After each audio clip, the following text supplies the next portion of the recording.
You know, it feels like it's been forever since we've done one of these, but I know it's only been a week. I know. Last week's movie feels so long ago. And it was really not good. It was really no bueno. But this week, Good. this week, yeah. Psych, we're all going to see the new Winston Churchill movie, suckers. Yeah, dude. No, this week we're watching Marvel's latest film, Thor Ragnarok. Thor 3. Oh yeah. So stoked. Yeah. Directed by one of the co-directors of What We Do in the Shadows and Hunt for the Wilder People. And I am just wicked excited for this thing. Be good.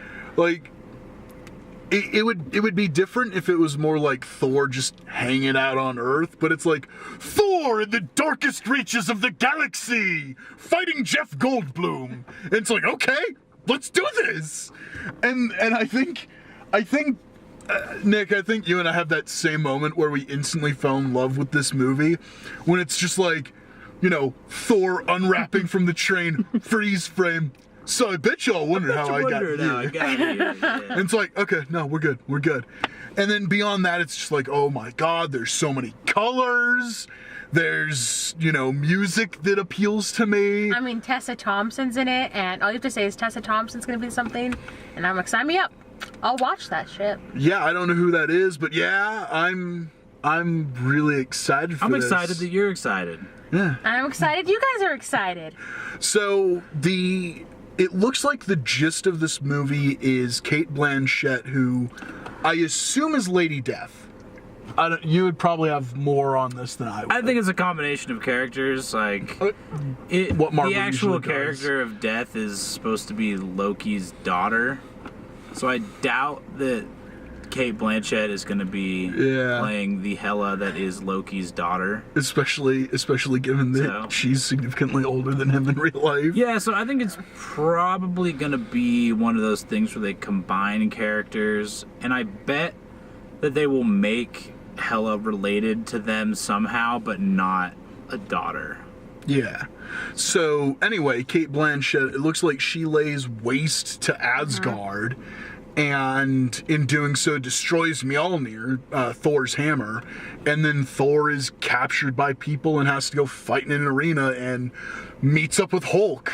And I mean, that's all I know about the plot, and that's pretty much all I've seen of the trailer. Yeah, it so kind of looks like Thor gets thrown into the middle of the Planet Hulk story. Yeah, and they're like, okay, they're like, let's do that real quick. Yeah, and then we're gonna go back to Ragnarok. That's kind of what it looks like. Yeah, I'm excited. I think one of the big reasons why I'm so eager to watch this, beyond the fact that it looks fun, beyond all that, is the fact that this is the last bit of story that they were setting up in Age of Ultron. Everything else has got paid off, and now finally this one, which was a significant what the fuck chunk of that movie.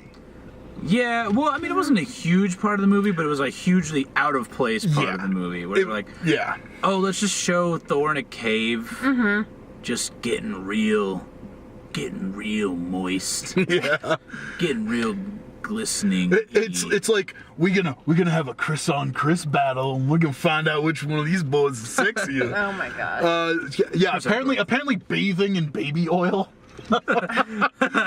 Just like, you look delicious, but what does this have to do with the rest of the plot? Yeah. But yeah, I'm glad it's getting wrapped up because Age of Ultron was hot garbage. Yeah, it was.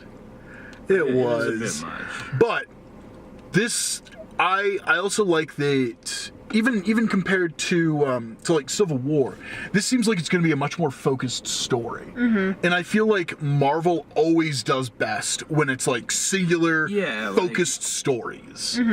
And I really like that. And I'm just like, yes, you're giving me everything I want. Yeah, like the last Marvel movie that I like really, I mean, I enjoy them all. The last one I really walked out and was like, hell yeah, that was good. That was a good story. Was Ant-Man. And Ant-Man was really good. I liked Guardians of the Galaxy. Guardians of the Galaxy had some really great moments. Guardians of the Galaxy 2, I'm talking about. Yeah. Had like a lot of really great moments. But I mean, it was a sequel, and then I kind of got my opinions on the injected humor into everything in Guardians of the Galaxy. I really like Spider-Man, but they tied in a bit too much Iron Man with that, and it's like, we've had enough of Iron Man.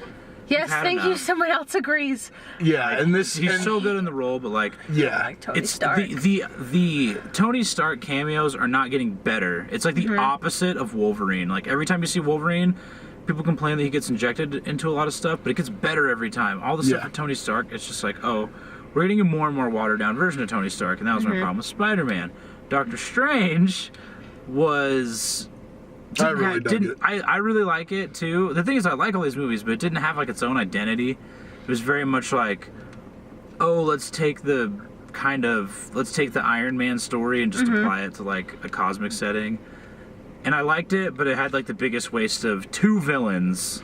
Yeah, it was hugely wasted. Like worse than Ronan was wasted. But with all that being said, again, we circle back to. I'm so excited! Yeah, this looks very like. You know, we haven't seen Hulk in a while. Yep. We haven't had a good amount of Loki in a while, and Loki's. It's officially got to that point where I'm like, it's officially got to that point with Loki where I'm like, okay, the internet has simmered down about him.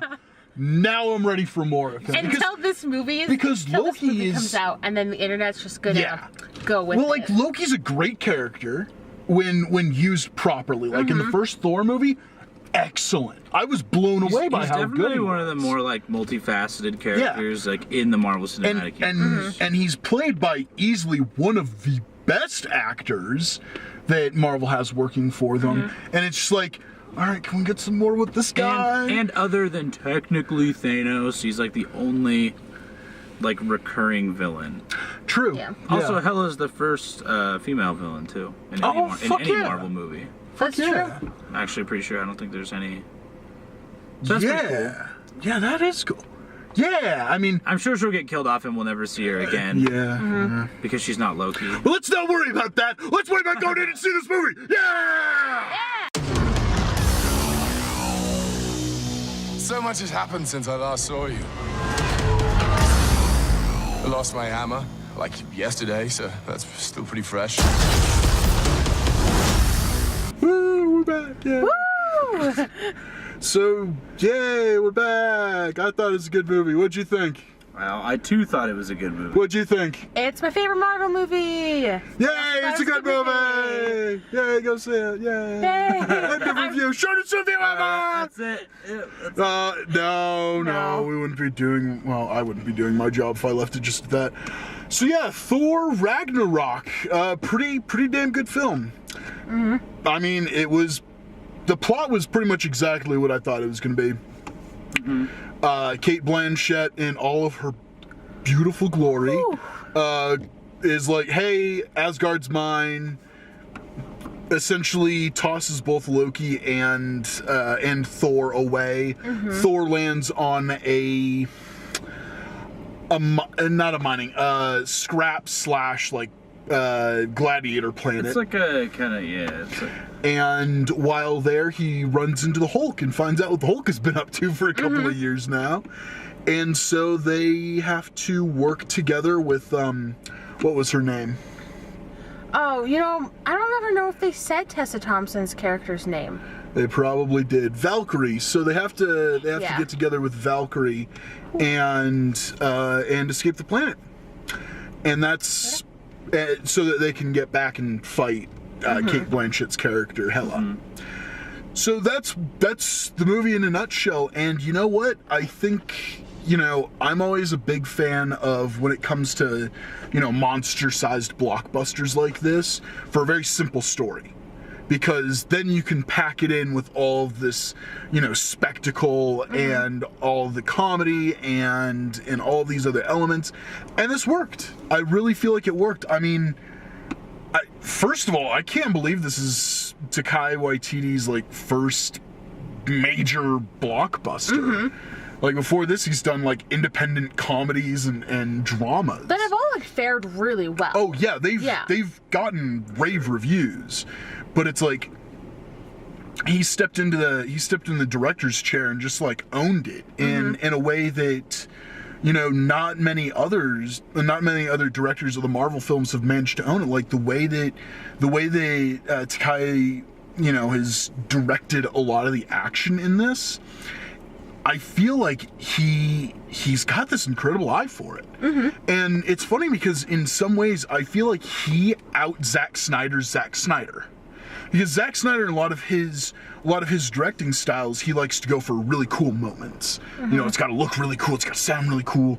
But Taika Waititi's like, okay, yeah, I want those cool moments, but I also have to have a great movie around that. And he nails it. I mean, you could also name this movie Thor, a montage of metal covers. Yeah. And you'd pretty much get the same thing. There are some incredible looking sequences in this film. I'd say it's for me, I was like, oh, this is a Marvel movie, and it's a Thor movie, but it definitely feels like a Taika Waititi movie. It feels like his movie, which I really like a lot. You can definitely versus a lot of other Marvel movies. It's like, okay, a lot of times I don't remember who the director is because they all feel kind of the same. It doesn't feel as homogenized. No, this one it's definitely almost its own story. Yeah, which works, and more often than not, that's what works. That's what works best about the Marvel films. Yeah. And so first off, I got to say the acting, all around, just a delight. It's like, oh sweet, Loki is the best Loki has been since the beginning. Chris Hemsworth as Thor just nails it. I mean, I like that whenever he's in a situation where he's not trying to impress people, he the comfort that he seems to exude. But then whenever he tries to impress people, he just comes across as this goofy idiot, which I really appreciate. You can definitely tell there are themes he picked up from Earth and from the other Avengers that have kind of been ingrained now into his personality, which is really fun. Yeah, they've rubbed off on him. I think that Jeff Goldblum was absolutely magnificent. And what stood out almost as much as he did was his second in command. I mean, she was... Yeah, she was weird. She was so great. Just just everything she did was fantastic. And I'm like, okay, this is a tiny role, but she nails it so completely. I just like that whole planet, really. Oh yeah, everything on that planet was fantastic. It's not, it's one of those things, it's not like how it is in the comics. Yeah, of course. But it was it was really good. It's probably my favorite planet, I guess, you've seen, I guess since between that and both Guardians of the Galaxy movies. Definitely my favorite planet.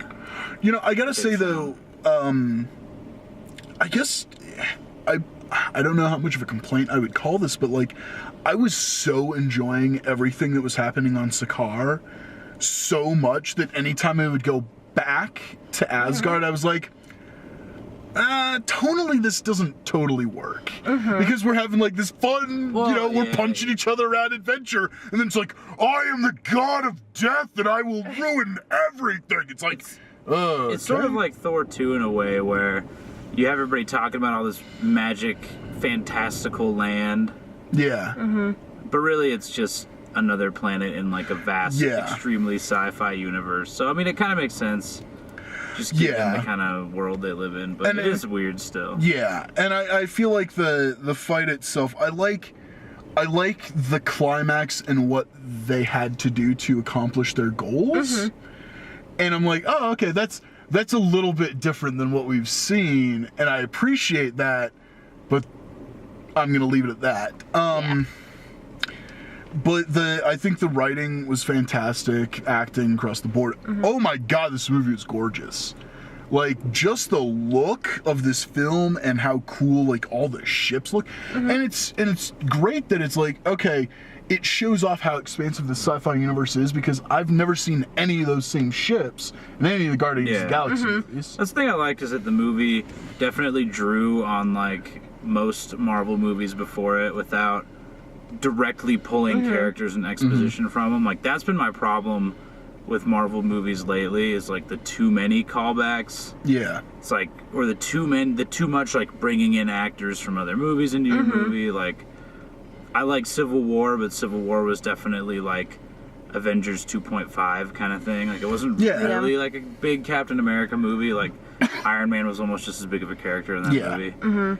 I don't like this one because it was just like Thor. You have very, the callbacks to other movies are extremely brief, but it's still like pulling actually, on the established universe. The one cameo that they did have in it worked, and partially because they had established it, and it was very brief.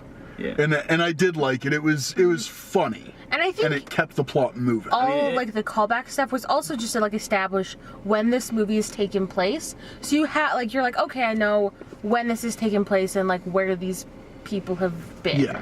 I mean, for the most part, since the first Avengers movie, it's just been like, what when the movies are released they're in chronological order. It's not like how.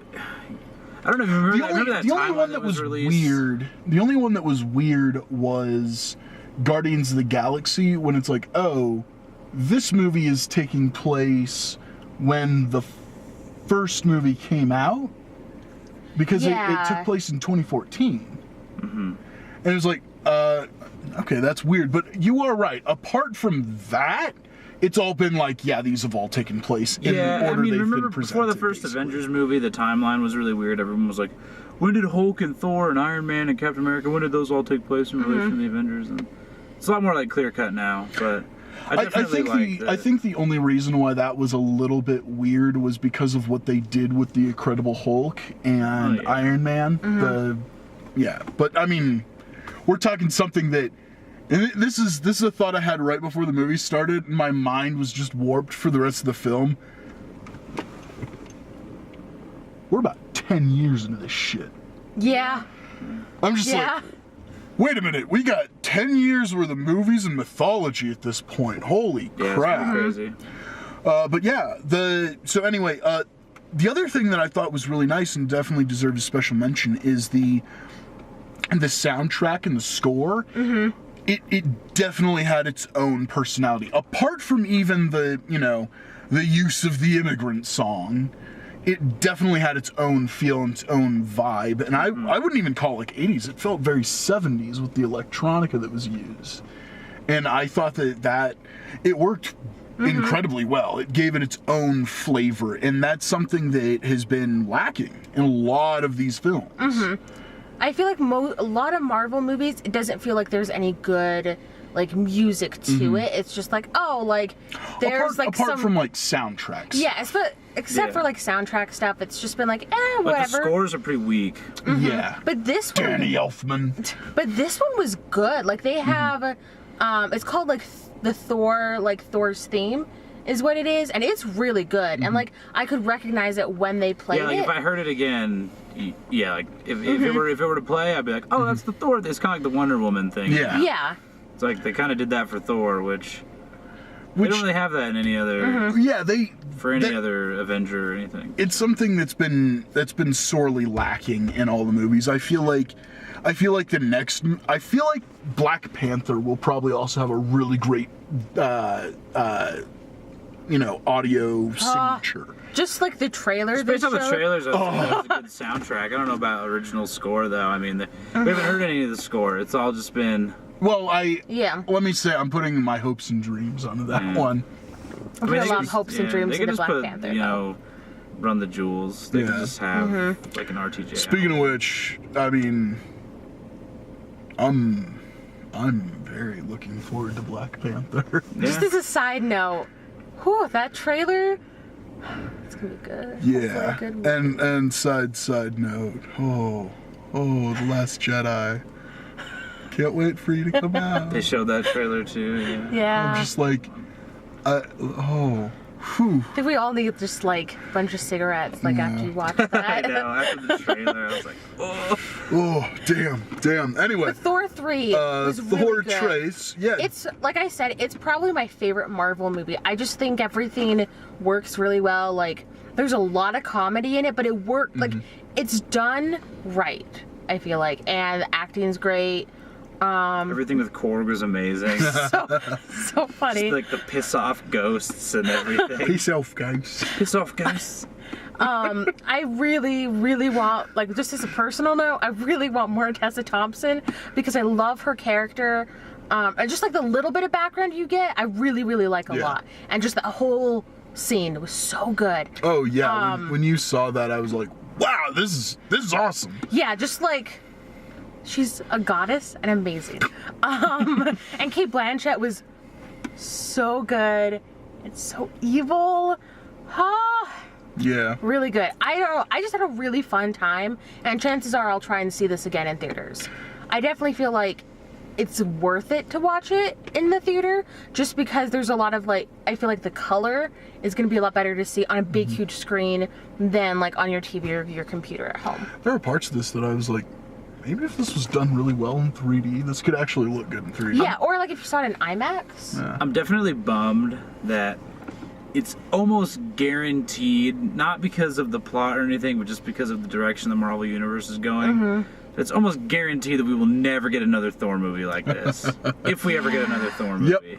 Yep. Like, it is never going to happen, but so I'm glad that everything in this one happened correctly. So go ahead and take that into your final thoughts. I just really liked it. I was just glad that it's a standalone story. I was really worried that they're gonna do too many callback kind of stuff because as much as I like Spider-Man, it could have done without the 20 minutes of Robert Downey Jr. in the essentially Stark tech suit. Well, I mean, fully Stark tech suit. It was nice. It was refreshing. I really liked Thor 2 a lot more than most people. And I thought it took all the parts I liked about that and incorporated it into the third movie. Just the idea that they kind of have their weird fantasy sci-fi universe that's part of like their greater Guardians of the Galaxy-esque universe. And I like that they combine that, you know, with Fenris and all the Pegasi. I don't know what plural for Pegasus is. But like it all felt really cool. Like it, for as standalone of a story it is. I felt like the exposition was like just right because man, there was a lot for even for a movie that ran over 2 hours. There was a lot of like background and story and setup they had to do for the tons of new characters they introduced and tons of new like kind of plot threads for the movie, and I feel like they did it all really well. It did flow pretty well. Yeah. I thought the pacing was pretty great. The only thing that was jarring was kind of like when they jump between Asgard and Sakarr, but at the same time it kind of makes sense, you know. I thought it was a really fun movie. I'm just sad that we'll never be able to see Hulk's son. Oh yeah. I have like the first 12 issues of that shit too, man. I do like how I feel like at this point it's not really a spoiler, but just in case, spoiler, they do combine like the Planet Hulk and then the Thor Ragnarok story. And I thought they did it about as much justice as the Marvel Cinematic Universe ever will. Like they had kind of the cool little meek character who's different. It's different than he is in the comics, but he was still cool. He was like a weird.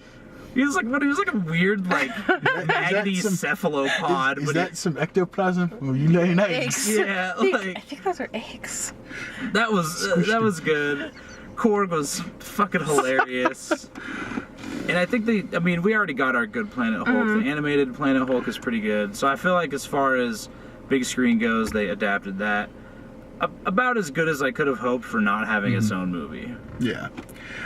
Yeah, I mean, all I'm going to say is I definitely think it's worth seeing in cinemas. It is one of the top tier Marvel films. Hilarious, great action, great characters. Great visuals and the sound, the music, everything was damn good, and I am very happy to have seen this on the big screen. So go out and watch it. And next week, I don't know what's actually coming out next week. I believe it's Murder on the Orient Express. Oh, make me a believer! No. Yeah. So Sarah's like, man, I don't want to see this. And Nick and I are like, let's go watch this train wreck. I just wish they would do another Agatha Christie.